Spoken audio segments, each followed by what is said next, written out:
બાળકો હવે આપણે આગળ જઈએ છીએ લેક્ચર નંબર 2 ની અંદર. હવે આ લેક્ચર નંબર 2, 3 અને 4 ત્રણની અંદર અલગ અલગ હવાલા આપણે ડિસ્કસ કરતા જઈશું બાળકો. લખવાની પેટર્ન ખાસ થોડીક વાત કરીએ તો હું દરેક હવાલા વિશે વાત કરીશ, એને વાર્ષિક હિસાબમાં અસર વિશે વાત કરીશું, પછી એનો એક નાનકડો દાખલો કરીશું. તમે તમારી નોટમાં જેટલું વ્યવસ્થિત લખશો એટલો તમને ફાયદો થશે. હવાલા કરાવવાનો ઇન્ટેન્શન એ છે કે આપણે બધા પોઈન્ટ તમને ક્લિયર થાય. કોઈ પણ જો પોઈન્ટ તમને રહી ગયો હોય કાચો તો વધારે ક્લિયર થઈ જશે. એટલે દરેકની નોટ સરસ રીતે બનાવજો. થોડોક તમને આમાં ટાઈમ લાગશે કેમ કે પોઝ કરો લખો, પોઝ કરો લખો એવું થોડુંક ચાલશે, એટલે થોડુંક ધ્યાન રાખજો.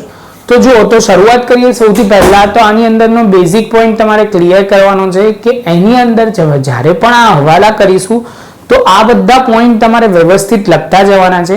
બીજો અગત્યનો પોઈન્ટ જે આની અંદર મારે ખાસ ડિસ્કસ કરવાનો છે, આ વિડીયોમાં આપણે કયા કયા પોઈન્ટ ડિસ્કસ કરીશું બાળકો, તો આખર સ્ટોક, બીજો છે નહીં ચૂકવેલ ખર્ચ કે ચૂકવવાના બાકી હવાલા, ત્રીજો પોઈન્ટ છે અગાઉથી ચૂકવેલ ખર્ચનો હવાલો અને મળવાની બાકી આવક.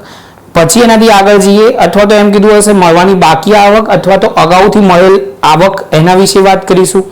પછી આગળ જઈશું, ઘસારાનો પોઈન્ટ ડિસ્કસ કરીશું બાળકો. પછી આગળ જઈએ તો ઘાલખાત, ડૂબેલું લેણું કે માડીવાળું લેણું. આ જે પોઈન્ટ બહુ ઇમ્પોર્ટન્ટ છે બાળકો. આમાં બહુ બધા છોકરાઓ બાળકોને એમ મેં જોયું છે કે આમાં કન્ફ્યુઝન થતું હોય છે, એટલે ધ્યાન રાખજો. દેવાદાર પર વટાવ અનામત અને ઉધાર વટાવ ફંડ. બસ આટલી વસ્તુ પર આપણે ડિસ્કસ કરીશું બાળકો. શાંતિથી વ્યવસ્થિત આ નોટ વ્યવસ્થિત બનાવતા જજો. હવે આપણે કોમ્પ્યુટર સ્ક્રીન તરફ આગળ વધીશું બાળકો. હવે આપણે સ્ટાર્ટ કરીએ છીએ પોઈન્ટની અંદર આખર સ્ટોક જોવાનો. પહેલા હવાલાથી શરૂઆત કરીશું, બહુ ડિટેલમાં જઈશું. 3 પાર્ટમાં ડિસ્ટ્રીબ્યુટ કરેલો પોઈન્ટને એક પછી એક આપણે લેવાની શરૂઆત કરીશું. તો સૌથી પહેલો પોઈન્ટ છે આખર સ્ટોક. આખર સ્ટોક 3 પ્રકારનો તમારા લેવલ પર આવી શકે. એક છે કાચા માલનો સ્ટોક, એક અર્ધ તૈયાર માલનો સ્ટોક અને એક તૈયાર માલનો સ્ટોક. એમ કરીને 3 વસ્તુમાં આખર સ્ટોક હોઈ શકે. હવે તમને જે અસર આપવાની છે એ વાર્ષિક હિસાબમાં અસર શું આવશે બાળકો, એના વિશે ચર્ચા કરીશું. કેમ કે સૌથી પહેલા સમજો, આની અંદર આપણે ડિટેલની અંદર મેન એની અસર ક્યાં આવે એ લખવાનું છે ને એનો દરેકનો એક એક દાખલો, એટલે કે એ હવાલાની અસર કરેલો એ નમૂના રીતનો એક આપણે પોઈન્ટ કવર કરીશું. તો સૌથી પહેલા તમે કહેશો કે સર આખર સ્ટોક આપણને આપેલો છે તો પાકા સરવૈયામાં મિલકત લેણા બાજુ ઉધાર બાકી એની અસર કહેવાય. એટલે કે તમે એક અસર જે આપશો એ મિલકત લેણા બાજુ આવશે, અને બીજી અસર જે કહેવાય વેપાર ખાતામાં જમા બાજુ, એમ જમા અસર. એટલે બાળકો આ જે અસર અપાઈ ઉધાર બાજુ વાળી, એટલે તમે કહેશો કે સર એ જે અસર છે ઉધાર બાકી છે અને આ જે છે એ જમા બાકી છે. એટલે મેઇન વસ્તુ તમારે જે ખાસ ધ્યાન રાખવાની છે કે ઉધાર બાકી અને જમા બાકી એમ કરીને 2 અસર થાય.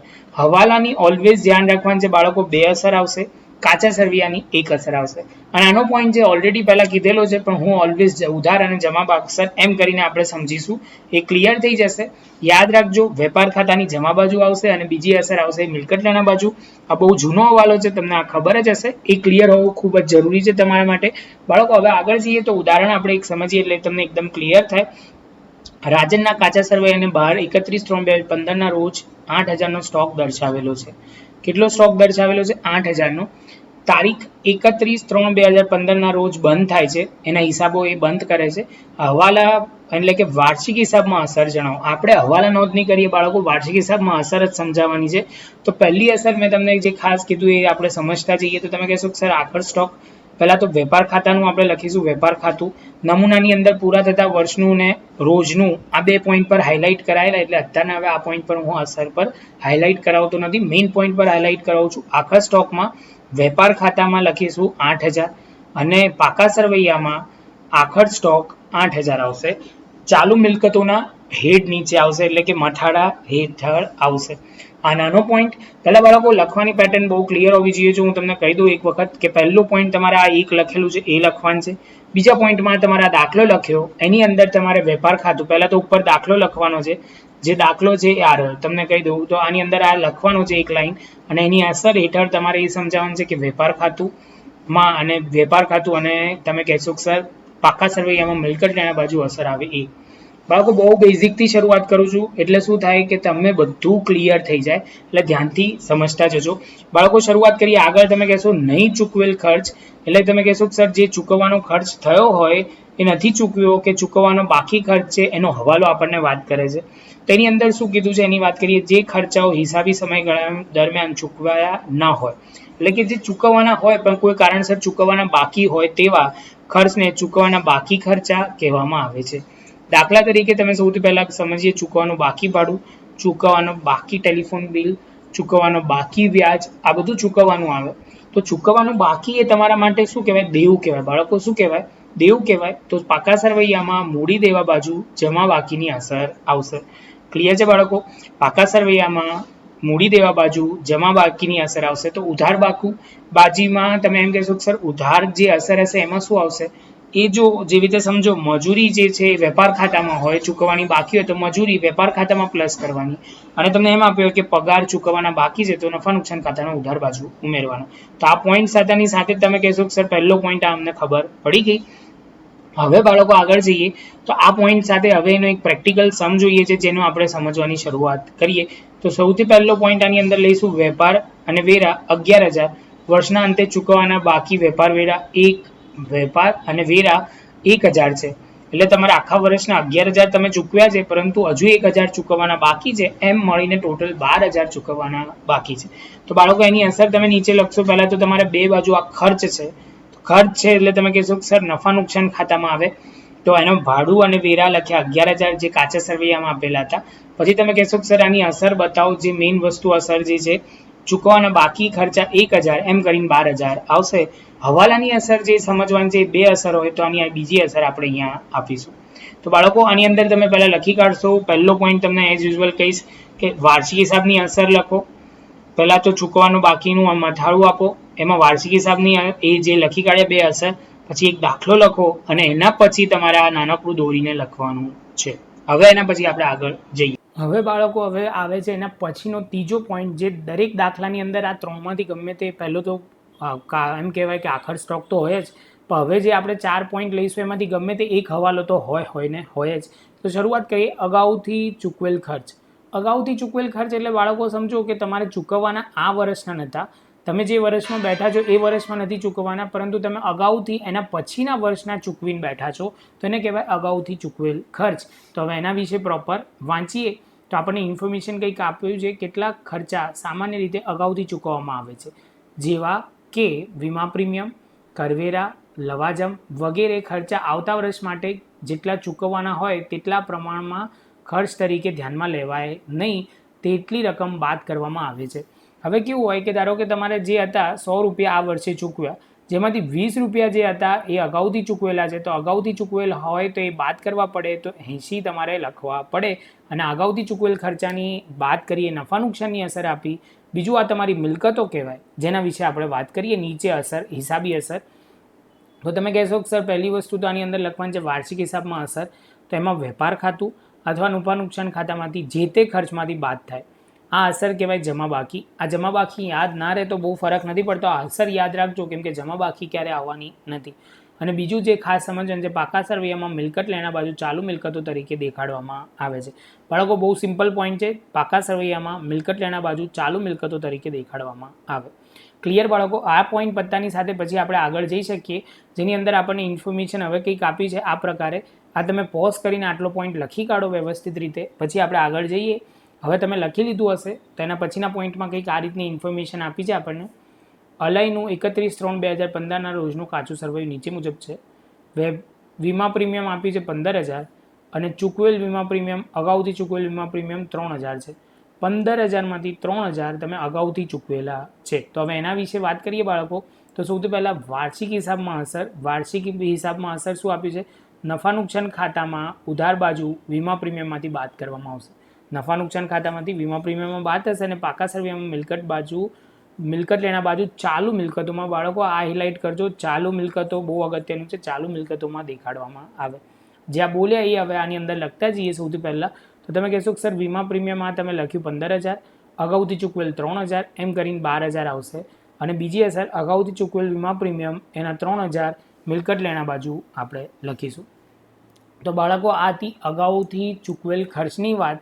અહીંયા આપણો એક હવાલો પૂરો થાય. એના પછી ચોથો હવાલો જે બહુ અગત્યનો છે, મળવાની બાકી આવક.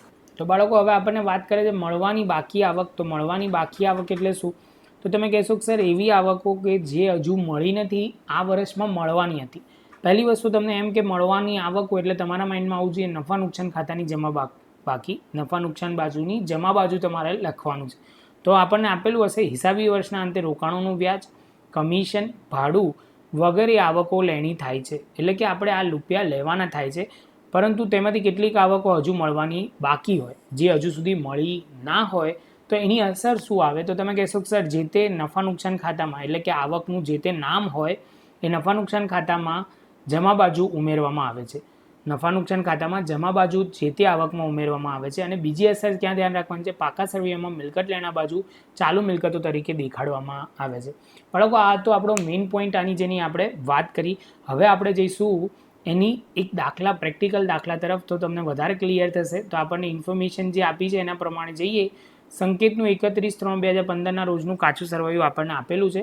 મળેલ ભાડું 22,000 છે અને મળવાનું બાકી ભાડું 2,000 છે. આપણને એવું કીધું છે મળવાનું બાકી ભાડું જે છે એ 2,000 આપણને કીધું છે. તો સૌથી પહેલાં આની આન્સર આપણે સમજીએ તો તમે કહેશો કે સર આની અંદર મળેલ ભાડું એ આપણી આવક કહેવાય. તો કાચા સરવૈયામાં 22,000 હતા જેની અસર આપી, પછી મળવાનું બાકી 2,000 એટલે પ્લસ થાય, અને બીજી અસર ચાલુ મિલકતોમાં મળવાની બાકી આવકની 2,000 હવાલો છે એટલે એની 2 અસર અપાઈ ગઈ. અને તમે કહેશો કે સર પ્લસ કરીને 24,000 આની અંદર લખી કાઢવાના છે.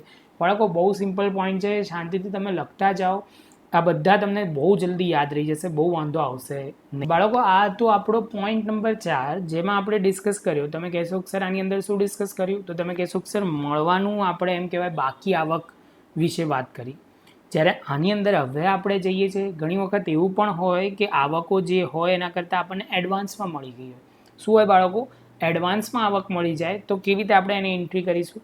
તો તમે કહેશો કે સર જો ધંધામાં કોઈ પણ આવક એડવાન્સમાં મળે તો એના વિશે વાંચીએ. પહેલાં તો હેડિંગ શું આવશે? અગાઉથી મળેલ આવક. પહેલો પોઈન્ટ, ધંધામાં કેટલીક વાર અમુક આવક કે આવકનો અમુક ભાગ અગાઉથી મળેલો હોય છે. દાખલા તરીકે ભાડું અને લવાજમ.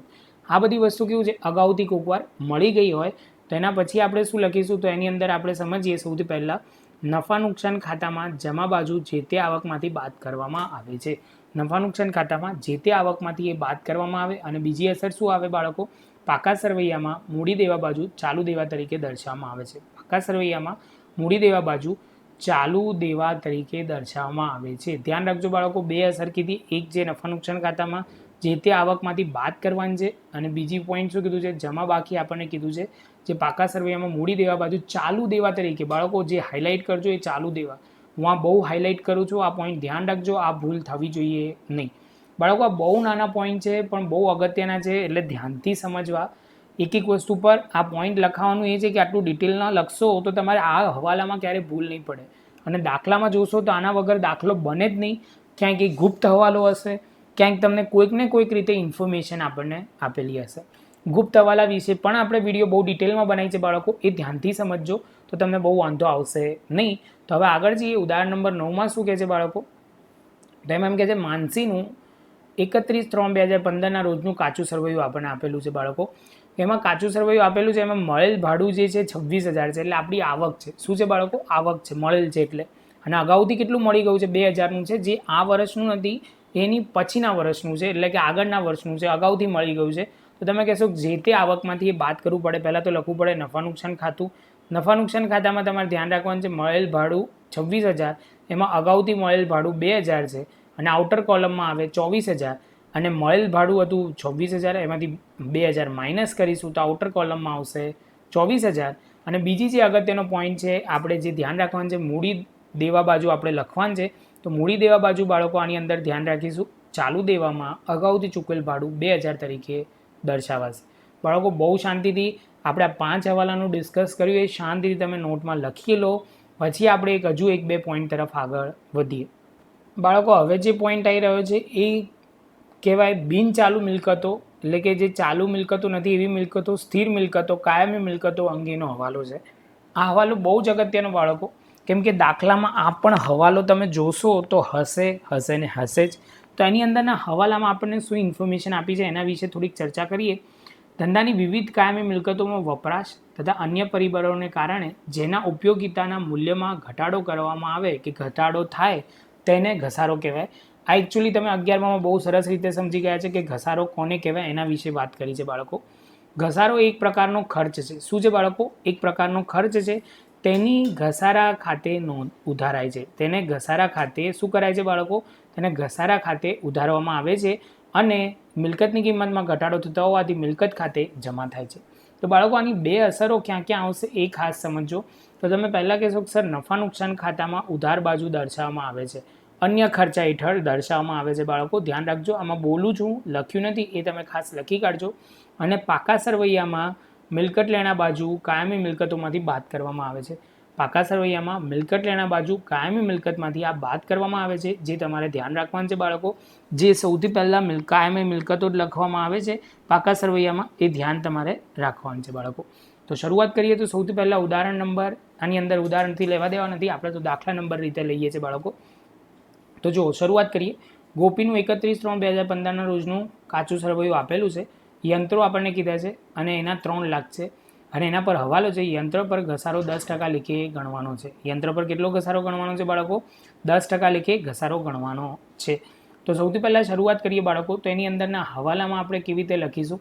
તો તમે કહેશો કે સર પૂરા થતા વર્ષનું નફા નુકસાન ખાતું આપણને આપી દીધું, યંત્ર પર ઘસારો આપણે લખ્યો 30,000 અને આમાંથી પ્લાન્ટ અને યંત્રો 3 લાખ હતા, એમાંથી ઘસારો માઇનસ કર્યો 30,000નો, તો આઉટર કોલમમાં 2,70,000ની બાકી આવે. બાળકો પ્રેઝન્ટેશનમાં હવાલાનો પોઈન્ટ સમજાવી દઉં. આ ઘસારો જેટલો લખ્યો 30,000, એનો બીજી અસર તમે નફા નુકસાન ખાતામાં 30,000 લખશો. બાળકો હવાલાની ખાસ ચોખ્ખી વાત કરવામાં આવશે. દાખલો બહુ સિમ્પલ છે, આ ઘસારો ધ્યાન રાખજો. આટલું લખી લીધા પછી હવે એક ત્રીજો પોઈન્ટ આપણે ડિસ્કસ કરીએ. ઘાલખાત અંગે ઘાલખાત અથવા ડૂબેલું લેણું કે માડી વાળેલું લેણું, 3 શબ્દ આવશે. ફરી એકવાર બોલું છું, તમે ખાસ જોતા જજો. ઘાલખાત, ડૂબેલું લેણું કે માડી વાળેલું લેણું, આ 3 વસ્તુમાંથી કોઈ પણ શબ્દનો પ્રયોગ થાય તો તમારે ઘાલખાતની અસર સમજવાની છે. એમાં સમજતા જઈએ કે તમામ પ્રયત્નો પછી હવે આમાં કેવું હોય બાળકો, સમજો કે તમે ઉધાર વેચાણ કર્યું અથવા કોઈની જોડેથી આપણે રૂપિયા લેવાના નીકળે છે, પણ કોઈ કારણસર આપણને ગ્રાહક પાછા રૂપિયા આપતો નથી, તો એ ઘાલખાત કહેવાય. અને બધા પ્રયત્નો કરી લીધા આપણે, એને સામ દામ દંડ ભેદ બધું કહેવાય, બધું ટ્રાય કર્યા પછી પણ આપણને રૂપિયા મળતા નથી, તો આ ધંધાનું નુકસાન થયું. નુકસાન થયું જે આપણે ધંધામાં નોંધવું પડે, તો વાર્ષિક હિસાબમાં એની અસર કેવી રીતે આવશે એના વિશે ડિટેલમાં સમજીએ. તો એમાં વાંચીએ તો સૌથી પહેલાં તમે કહેશો કે સર આની અંદર જો શું આપ્યું છે? તમામ પ્રયત્નો કર્યા પછી ગ્રાહકો પાસેથી લેણી રકમ વસૂલ ન થઈ શકે તેને ઘાલખાત કહેવામાં આવે છે. ઘાલખાત એ ધંધાનું નુકસાન છે. કાચા સરવૈયા બનાવ્યા બાદ વાર્ષિક હિસાબો કર્યા પહેલાં ઘાલખાત અંગેની જાણ હવાલા નોંધ દ્વારા કરવામાં આવે છે. ઓલવેઝ છેલ્લા દિવસે જ આપણને ખબર પડે કે સર હવે કેટલી ઘાલખાત બીજી કરવાની છે. જો હવાલામાં આપ્યું છે તો એની બે અસર તો આવવાની જ છે બાળકો. અને કાચા સરવૈયામાં પણ ઘાલખાત આપેલું હશે, એનું ફોર્મેટ આપણે ડિટેલમાં જોતા જઈએ. તો બાળકો સૌથી પહેલાં આ જે ઘાલખાત હવાલાની આપી છે એના રિલેટેડ વાત કરીએ કે કેવી રીતે આપણે એની અસર આપીશું.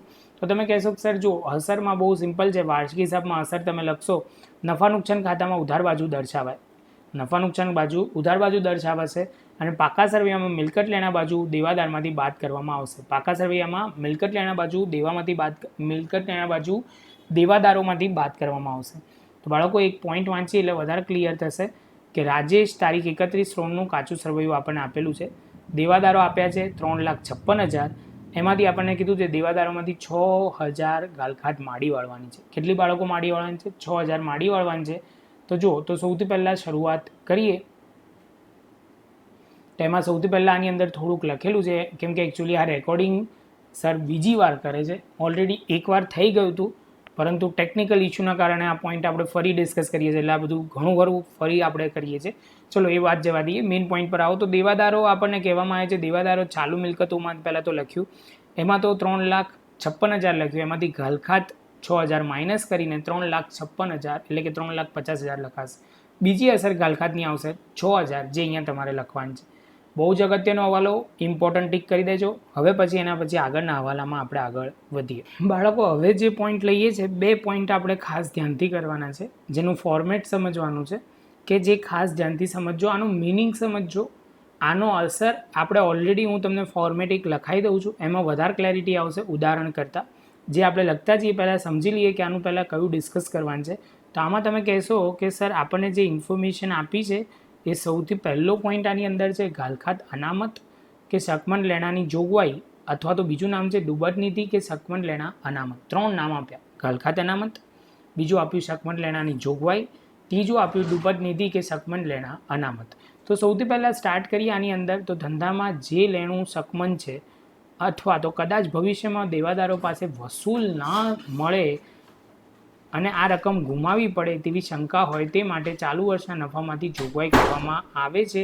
તેને શકમન લેણાની કે ઘાલખાત અનામતની જોગવાઈ કહે છે. તો સૌથી પહેલાં સમજો આની અંદર શું કીધું છે કે આની અંદર ભવિષ્યમાં કોઈ કારણસર તમે રૂપિયા ના મળે અથવા તો તમને મળવાની જોગવાઈ કરવી પડે એવી હોય કે ભવિષ્યમાં તમને ખબર જ હોય કે સર આ આપણને ધંધામાં અનુભવના આધારે કહી શકો દર વર્ષે 5% આપણને રૂપિયા મળતા નથી, તો આ ઘાલખાત થવાની છે એના માટે જે અનામત ઊભી કરવામાં આવે છે એને કહેવાય ઘાલખાત અનામત. તો શરૂઆત કરીએ. શક્ય ભાવિ ઘાલખાત માટે ચાલુ વર્ષના નફામાંથી જે જોગવાઈ કરવામાં આવે છે, ડાયલોગ બહુ જ ઇમ્પોર્ટન્ટ, શક્ય ભાવિ ઘાલખાત માટે રકમમાંથી ઘાલખાત માટે જોગવાઈ કરવામાં આવે છે તેને ઘાલખાત અનામત કહે છે. આ પોઈન્ટ ધ્યાન રાખજો બાળકો, ઘાલખાત અનામત કહેવાય. આ જોગવાઈ કેવી રીતે કરવાય એની વાત કરીએ તો ભૂતકાળના અનુભવના આધારે વેપારી ધંધામાં જોગવાઈ કરે છે અને ઘાલખાત અનામતના ભાવિ નુકસાન સામેની જોગવાઈઓ નફા નુકસાન ખાતેથી ઉધાર કરવામાં આવે છે. બાળકો આ એક ફોર્મેટ હતું જે તમને ક્લિયર, ખાસ ઇન ધ સેન્સ કન્સેપ્ટ હતો જે ક્લિયર થવો જોઈએ. હવે હું જે બોલું છું એ ધ્યાનથી સમજજો. તો પહેલાં લખવાનું છે આ ફોર્મેટ છે જે બહુ અગત્યનું ઘાલખાતનું. ઘાલખાત 2 વાર સરે લખ્યું, ઘાલખાત 2 વાર, ઘાલખાત અનામત અને પાછું સરે લખ્યું ઘાલખાત અનામત. તો આ ધ્યાન રાખજો. હવે જે લખું છું એ શબ્દોમાં, આ કાચા સરવૈયાની, આ કોની કાચા સરવૈયાની, આ પણ કાચા સરવૈયાની. સરે કાચા સરવૈયાની બાજુમાં કા લખ્યું છે એ સમજાવું છું કેમ.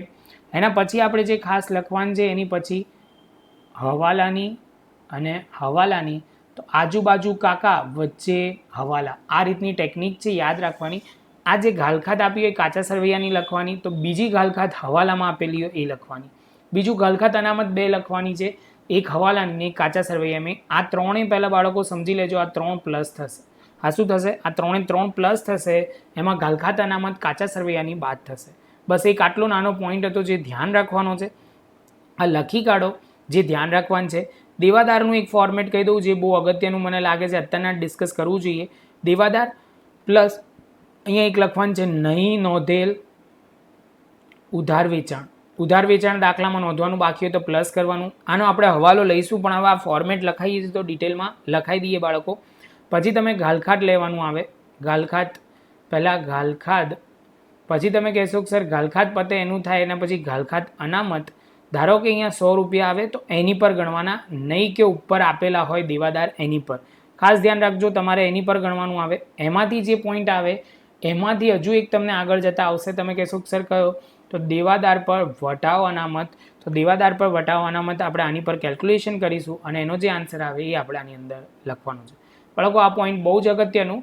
આટલું ફોર્મેટ લખી કાઢો વ્યવસ્થિત. અને આનું જો તમારે લખવું હોય તો આની અંદર જો મેં લખ્યું એ જ છે, નફા નુકસાન ખાતાના ઉધાર બાજુ હવાલામાં ઘાલખાત અનામત દર્શાવવામાં આવે છે અને પાકા સરવૈયામાં મિલકત લેણા બાજુ દેવાદારમાંથી બાદ કરવામાં આવે છે. આ લખવું હોય તો આ એ લખો, એક્સ્ટ્રા છે. પણ આ 2 ફોર્મેટ બહુ જ અગત્યના જે તમારે નોટમાં સરસ રીતે હોવા જોઈએ. અધરવાઇઝ તમે ક્યાંક ને ક્યાંક કન્ફ્યુઝ થઈ રાખશો. આ હવાલો તમારો દાખલામાં આના વગર જનરલી હોય ને હોય જ હવાલો. આ પણ એક અમુક હવાલા એવા છે બાળકો કે 3-4 હવાલા તો એ કમ્પલસરી દાખલામાં ક્યાંક ને ક્યાંક તો આવી જ જાય. એટલે કોઈ અફેક્ટ તો આવી જ જાય, બધા આવી જાય. ઇન ધ સેન્સ આની અંદર ક્યાંક ને ક્યાંક કોઈક તો પોઈન્ટ આવવાનો જ છે. એટલે બહુ ધ્યાનથી સમજજો બાળકો. તો હવે જે આ છે એમાં ખાલી દેવાદારનો હવાલો આપેલો છે એ શાંતિથી એક જોઈ લઈએ. તો એની અંદર 14માં જે ઉદાહરણ જે ઇન ધ સેન્સ આપેલું છે દાખલો એની વાત કરીએ તો તમે કહેશો કે સર શરૂઆત કેવી રીતે કરવાનું. તો આની અંદર બહુ બધું પહેલાં એકચ્યુઅલી આ એ હવાલો આ પહેલાં લેક્ચરનું આપણે ડિસ્કસ મેં કરેલું હતું, મેં તમને વાત કરી એ વિશે. એટલે અમુક વસ્તુ રેકોર્ડિંગ થયેલી છે પણ હવે કંઈ વાંધો નહીં, આપણે વ્યવસ્થિત ફરી કરી જ રહ્યા છે. તો તમે કહેશો કે સર જુઓ, સાજનનું તારીખ 31/3/2015ના રોજનું કાચું સરવૈયું, દેવાદારો આપ્યા છે 1 લાખ, ઘાલખાત અનામત આપી છે 6000. સૌથી પહેલાં તમને આટલી ઇન્ફોર્મેશન આપી. હવે તમે કહેશો કે સર 10% લેખે ઘાલખાત રાખવાની છે. તો બાળકો સૌથી પહેલાં આપણને ફોર્મેટમાં મેં સમજાયેલું એ તમારે આખું આજુબાજુ કાકા વચ્ચે હવાલા એના વિશે પૂરું લખી કાઢવાનું છે. તો એ લખતા જવાનું છે. ઘાલખાત અનામત 10,000, ઘાલખાત અનામત તમે કહેશો કે સર આ કાચા સરવૈયાની હવાલાની, એ પહેલાં હવાલાની જે આપી છે એ લખી, ઘાલખાત અનામત લખી, માઇનસ કરીને લખી, અહીંયાથી ઘાલખાત અનામત કાચા સરવૈયાના આઉટર કોલમમાં 4000 લખ્યા. હવે બાળકો આ તો બહુ સિમ્પલ પોઈન્ટ હતો. આનો આપણે મોટો એક દાખલો લેવાનો છે. એ પહેલાં એક નાનકડો પોઈન્ટ હજુ ડિસ્કસ કરવાનો છે બાળકો આ એક અગત્યનો પોઈન્ટ જે ખાસ ધ્યાન રાખવાનું છે, દેવાદાર પર વટાવ અનામત. એના પછી ફૂલ ફ્લેજ સમ લઈ લઈશું, એટલે ઇન ધ સેન્સ આખો આ ચારે ચાર બધા પોઈન્ટ કવર થઈ જાય એવો લઈ લઈશું. તો એની અંદર શરૂઆત કરીએ તો દેવાદાર પર વટાવ અનામત કે ઉધાર વટાવ ફંડ. પહેલાં આના બે નામ છે, એ ધ્યાન રાખજો, દેવાદાર પર વટાવ અનામત અને વટાવ એટલે કે ઉધાર વટાવ ફંડ. તો શરૂઆત કરીએ. ગ્રાહકોને માલનું ઉધાર વેચાણ કર્યા બાદ જે નિયત મુદતમાં ચૂકવણી કરે તો રોકડ વટાવ આપવામાં આવે છે. જો નિયત મુદતમાં ચૂકવી દે તો એને શું આપવામાં આવે છે? રોકડ વટાવ બાળકો આપવામાં આવે છે. તો એના વિશે આગળ વાત કરીએ. ભવિષ્યમાં ગ્રાહકને રોકડ વટાવ આપવો પડશે તે માટે જે અનામત રાખવામાં આવે છે તેને દેવાદાર વટાવ અનામત કહેવામાં આવે છે. કે આપણે ભવિષ્યમાં જે વટાવ આપવો પડે એના માટે થઈને આપણે જે અનામત રાખીએ છીએ એને આપણે શું કહીશું? દેવાદાર પર વટાવ અનામત કહીશું. બાળકો આની અસરને એના રિલેટેડ હું લખાઈ દઉં છું, જે ખાસ ધ્યાન રાખવાનું છે. તો સૌથી પહેલાં લખેલું આપેલ વટાવ એમાં કાચા સરવૈયામાંથી આપેલો હશે. શેમાંથી લખીશું? કાચા સરવૈયામાં. પ્લસ દેવાદાર પર વટાવ અનામત તમે કહેશો કે સર હવાલાની લખી કાઢીશું અને પછી એમાં લખીશું દેવાદાર પર વટાવ અનામત કાચા સરવૈયાની. જેવું આ લખીએ એટલે એમાં માઇનસ કરીને આ અમાઉન્ટ લખીને તમારે આ લખવાનું છે. આનો એક સરસ મજાનો સમ આપણે લઈએ છીએ નીચે આની અંદરનો, એ આપણે ડિટેલમાં હવે એના પછી જોવાનું ચાલુ કરીએ. બાળકો પહેલાં આ સમને પોઝ કરીને આટલે સુધી લખી કાઢો, પછી આપણે આગળ જઈએ. બાળકો હવે આપણે જે સમના પોઈન્ટ ઓફ વ્યૂથી વિચારીએ એવો એક સમ કરીએ જેમાં બધું પ્રેક્ટિકલ આવે, કે ગાલખાત આવી જાય, ગાલખાત અનામત આવી જાય, દેવાદાર આવી જાય. આ બધા પોઈન્ટ 11માના મોસ્ટ IMP પોઈન્ટ છે બાળકો, જે તમે ધ્યાન રાખશો તો તમને બહુ જ ફાયદો થશે.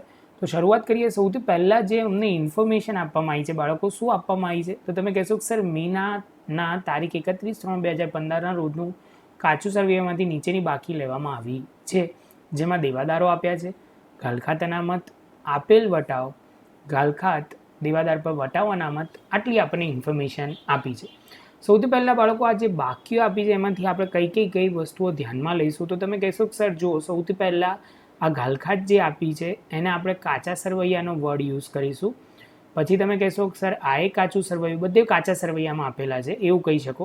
તો તમે કહેશો કે સર એક લાઇનથી શરૂઆત કરીએ. ગાલખાતનું ફોર્મેટમાં આજુબાજુ કાકા, તમે આવી રીતે સમજાયેલું સર, આજુબાજુ કાકા વચ્ચે હવાલા. તો આ કાચા સરવૈયાની ઇફેક્ટ જો સૌથી પહેલી ગાલખાતની ઇફેક્ટ હું આપું છું. અહીંયા આપણે 10,000 હતા, તો આ ગાલખાત અહીંયા કાચા સરવૈયાની અસર આપી નફા નુકસાન ખાતાની ઉધાર બાજુ. બાળકો આ એક પોઈન્ટ પૂરો થયો. બીજો પોઈન્ટ સર કરે છે હવે ગાલખાત અનામત, એ પણ કાચા સરવૈયાની આપેલી છે. તો આ બીજા કાકા પૂરા થયા. કાકા વર્ડ એટલે એવું યુઝ કરે છે કે આજુ ઉપર પણ અહીંયા કાકા અને નીચે પણ કાકા, વચ્ચે હવાલા. યાદ રાખવાની ટેકનિક મેં તમને સમજાયેલી, એ જ વસ્તુ આપણે યુઝ કરીએ છીએ. આગળ જઈએ બાળકો. આ પોઈન્ટ પૂરો થતાની સાથે તમે કહેશો કે સર આટલું ક્લિયર થઈ ગયું. હવે જે લેવાનું છે આપેલ વટાવ. તો આપેલ વટાવ આપણો 600 છે, જે આપેલ વટાવમાં પહેલાં અહીંયા લખી કાઢીશું આટલો પોઈન્ટ, અને દેવાદાર પર વટાવ અનામત જેમાં લખી કાઢીશું 400 આટલો પોઈન્ટ. હવે હવાલાની અસર આપીએ એ પહેલાં તમે કહેશો કે સર હવે એક અસર બાકી રહી. કોની? તમે કહેશો કે સર દેવાદારો ખાલી લખવાના બાકી રહ્યા. તો દેવાદારો બાકી રહ્યા બાળકો, જે નીચે આપણે લખી કાઢીશું પાકા સરવૈયામાં. પાકા સરવૈયામાં તમે દેવાદારો લખશો કેટલા બાળકો? 2 લાખ રૂપિયા લખી કાઢશો. જેવું દેવાદારો લખશો એટલે તમે કહેશો કે સર આટલું ક્લિયર થઈ ગયું. હવે નીચેનો પોઈન્ટ તમે વાંચીએ તો તમે કહેશો કે સર નીચેના પોઈન્ટમાં એડજસ્ટમેન્ટમાં પહેલો હવાલો આપેલો છે દેવાદારમાંથી 6,000ની ગાલખાત માડીવાળો. કેટલી બાળકો માડી વાળવાની છે? તો તમે કહેશો કે સર આપણે માડી વાળવાની છે 6,000ની ગાલખાત માડી વાળવાની છે. તો સૌથી પહેલા પોઈન્ટમાં તમારે જે ધ્યાન રાખવાનું છે ગાલખાતની અંદર, તો આ હવાલાની અસર છે. તો હવાલાની 2 અસર હોય. પહેલી જો અહીંયા હું ટીક કરું છું બાળકો, ધ્યાન રાખજો, આ એક પોઈન્ટ ગાલખાત અહીંયા લખશો. આ એક અસર છે ગાલખાતની, અને બીજી અસર 6,000ની તમે અહીંયા આપશો, ગાલખાતની અસર આપશો દેવાદારમાંથી પાકા સરવૈયામાં દેવાદારમાંથી ગાલખાત માઇનસ કરશો એટલે 1,94,000 આવશે.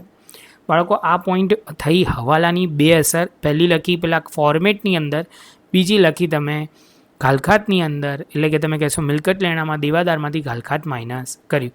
બાળકો એક ફોર્મેટ યાદ રાખજો, હું તમને એકવાર ફરી લખીને સમજાવું છું. હું લખું છું આ બાજુ, તમને ક્લિયર થાય. આ ફોર્મેટ છે દેવાદાર, પછી એમ લખવું હોય તો લખી શકાય નહીં નોંધેલ ઉધાર વેચાણ. આગળ જતાં આવશે બાળકો આ કન્સેપ્ટ. પછી તમે કહેશો કે સર એના પછી જે લઈએ છીએ આની અંદર આપણે આગળ જઈએ ગાલખાત અનામત, પછી એમાંથી માઇનસ થાય ગાલખાત કે દેવાદાર પર વટાવ અનામત. દેવાદાર પર વટાવ અનામત, આમાં બધી અમાઉન્ટો આપણે ભરતા જવાના છે. તમે કહેશો કે સર દેવાદાર આપ્યું, વચ્ચે એક સર તમે ગુપચાઈ દીધું તો એ લખી કાઢીએ. ઘાલખાત સરે લખવાનું રહી ગયું છે તો આની અંદર હું હજુ લખી કાઢું વ્યવસ્થિત રીતે. તો તમે કહેશો કે સર થોડુંક ભૂસીને વ્યવસ્થિત લખ્યું. જેવું આ પોઈન્ટ થયો એટલે તમે કહેશો કે સર ઘાલખાત કઈ આવશે તો અહીંયા હવાલાની. પછી તમે કહેશો કે સર એના પછી તમે લખશો ઘાલખાત અનામત હવાલાની. પછી આ પણ માઇનસ આ પણ માઇનસ અને પછી દેવાદાર પર તમે કહેશો વટાવ અનામત હવાલાની અને એ સોલ્વ કરીને આન્સર આવશે. તો બાળકો આજે હતો પહેલો પોઈન્ટ પૂરો, બીજો પૂરો. હવે ત્રીજો હવાલો વાંચીએ એટલે આપણા પ્રમાણે બીજો હવાલો જેની અંદર શું આવે છે તો તમે કહેશો કે સર જુઓ તમે આ પતાવી દીધું, આ પતાવી દીધું, આ પતાવી દીધું, આટલું પતી ગયું છે. દેવાદાર પર 5% લેખે ઘાલખાત અનામત રાખવાની છે તો કે જોગવાઈ કરવાની છે. તો તમે કહેશો કે સર સૌથી પહેલાં અહીંયા જો 1,94,000 આપેલા હતા એના પર કેટલા ટકા રાખવાની હતી તો તમે કીધું કે સર ઘાલખાત અનામત જે રાખવાની છે એ તમે કહેશો 5%. તો 1,94,000ના 5% તમે કહેશો કે સર એ જે આવશે કેટલા તો 9700 આવશે. કેટલા આવશે બાળકો 9700 આવશે. જે એમાંથી માઇનસ કરશો એટલે કે 1,94,000માંથી 9700 માઇનસ કરો તો હવાલો આવશે 1,84,300. 1,84,300. હવે 9700ની એક અસર તો અહીંયા બાળકો આપી દીધી. એક અસર આપી તમે કહેશો કે સર નીચે ફરી કરો તો જો ફરી એકવાર બોલી જાઉં કે એની અંદર એક અસર ક્યાં આપી તો ઘાલખાત અનામત દેવાદાર પર આપણે ગણી કાઢી. કેટલા પર ગણી ઘાલખાત માઇનસ કર્યા પછી લખી છે 1,94,500. 1,94,000ના 5%. તમે કહેશો કે સર એની બીજી અસર જે આવશે એ આ રહી ઘાલખાત અનામત હવાલાની કેટલી 9,700 અને એનું ટોટલ કરીને તમે આઉટર કોલમમાં લખી કાઢશો 20,700. બાળકો આ તો ઘાલખાત અનામતનો હવાલો. હવે છેલ્લો પોઈન્ટ છે દેવાદાર પર વટાવ અનામત રાખવાની છે. તો દેવાદાર પર વટાવ અનામત આપણે શરૂઆત કરીએ તો સૌથી પહેલાં તમે કહેશો કે સર દેવાદાર પર વટાવ અનામત કેવી રીતે ગણાય તો તમે કહેશો કે સર જુઓ લખીએ 1,84,300ના કેટલા ટકા બાળકો લઈશું તો તમે કહેશો કે સર આપણને હમણાં જ કીધું છે કે 1% રાખવાનો છે તો 1% રાખશો એટલે 1843 જે આપણે અહીંયા લખી કાઢીશું. કેલ્ક્યુલેશન કરશો માઇનસ કરીને આઉટર કોલમમાં. બાળકો આ ફોર્મેટ લખવું હોય તો લખી કાઢજો જે તમને ક્લિયર થઈ જશે. તો હવે એની સાથે તમે કહેશો કે સર બીજી અસર અહીંયા લખી કાઢીએ. એની બીજી અસર અહીંયા ટોટલ કરશો આ બંનેનું એમાંથી આ માઇનસ અને આઉટર કોલમ આપણે આ લખી કાઢીશું. એની સાથે બાળકો એમ કહી શકો કે આપણો આ ઘાલખાતનો અનામતનો પોઈન્ટ પૂરો થયો. ઘાલખાત અનામત અને દેવાદાર પર વટાવ અનામત.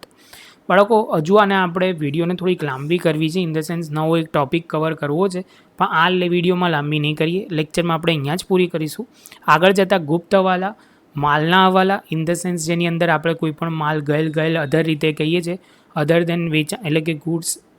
ફરી એકવાર શબ્દ બોલું તો જે રીતે કહું વેચાણ સિવાય કેવી રીતે માલ વેચાય જેવી રીતે ઉપાડથી ગયેલ માલ, નમૂનાથી આપેલ માલ, જાહેરાતમાં આપેલ માલ, પછી આ બધા પોઈન્ટ અને વીમા કંપનીવાળો એક પોઈન્ટ કવર કરવો છે.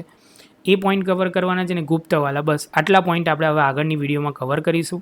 અહીંયા સુધીની વિડીયો તમને સારી લાગી હોય તો વિડીયોમાં લાઇકનું બટન જરૂરથી દબાવજો. જો હજુ સુધી તમે સબસ્ક્રાઇબ ના કર્યું હોય તો સબસ્ક્રાઇબ કરી લેજો અને તમારા મિત્રો સાથે પણ શેર કરો. બાળકો આના પછી અહીંયા પૂરું કરીએ છીએ. મળીશું હવે નવા લેક્ચરની અંદર. આપણે એક નવો પોઈન્ટ ચાલુ કરીશું. એ ડિટેલમાં આપણે એના હવાલા વિશે વાત કરીશું. બાળકો આ તમને વિડીયો ગમ્યો હોય તો લાઇક શેર સબસ્ક્રાઇબ જરૂરથી કરજો. હું આશા રાખું છું કે તમે વ્યવસ્થિત નોટ્સ બનાવી હશે. આની નોટ્સની બનાવીને તમે લખતા જતા હશો તો તમને આનો બહુ ફાયદો મળશે. બાળકો શાંતિથી લખતા જાઓ અને આપણે ડિટેલમાં આગળ સમજતા જઈએ.